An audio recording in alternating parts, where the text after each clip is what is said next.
Truck driver, mahirap na masaya. Mahirap kasi walang maayos na tulog, wala sa tamang oras ang pagkain, madalang makaligo, at isa sa pinakamahirap, hindi mo alam kung makakauwi ka pa ng ligtas sa iyong pamilya. Masaya kasi napupuntahan mo ang mga lugar na nasa libro mo lang dati nakikita at nababasa. Yan ang buhay namin bilang isang biyahero.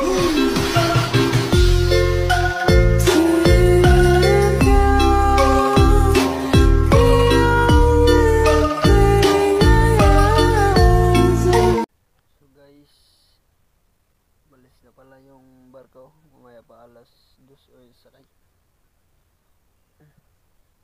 Maghintay lang muna tayo guys, kasi wala pa yung barko. Mamaya yung isa parating ngayon.